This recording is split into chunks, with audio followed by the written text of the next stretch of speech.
No more signature on the slip. The days of signing for a credit card purchase are over.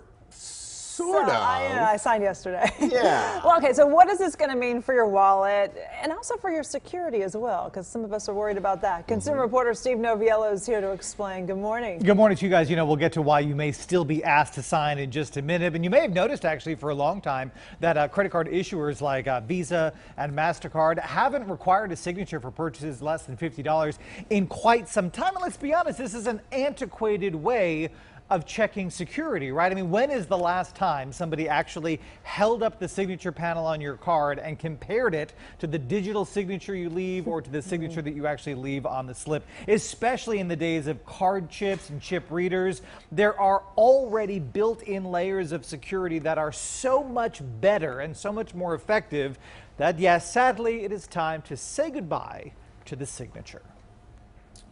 Some upsides for customers here. You know, I'm waiting to see that the prices go down because I don't have to sign. What? Yeah, so we're going to see if this actually happens. But retailers like Walmart, for example, said, look, it is a huge expense for us to not only gather all of these signatures, but then the requirement is that they have to store them as well. Now that we don't have to do that anymore, the plan, and nothing's been announced yet, but the plan is that they will then pass along the savings of all of that processing that they no longer need to do right to the consumers. I will say at the very least, which you probably can expect, is a quicker, more streamlined experience at the checkout because no longer will people have to stop and sign and go through that process. So things might move a little bit faster. But as you mentioned, you know, Lauren just said she just got asked to sign. This is a move by credit card companies, just like we saw with the chip readers. It's going to take some time to get these terminals updated, to get the software changed. So yes, you may still be asked to sign in the meantime. Okay, you mentioned that there's extra layers of security. So I think that's the one thing that people are concerned about. Well, if I'm not signing, I mean, how do you know it was really me that you know, was Certainly, using that yeah, card? you know, and this is obviously the first concern. And to kind of put it in perspective here, and people say, okay, well, what's happening here? I feel like my security is being abandoned.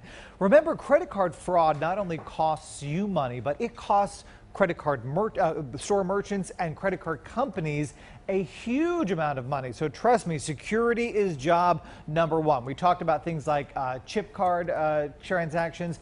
Those layers of security are really what the backbone of this movement is all about. And of course, if you're worried about what's going to become of that pantomime in the restaurant, that, hey, I would like the check, please.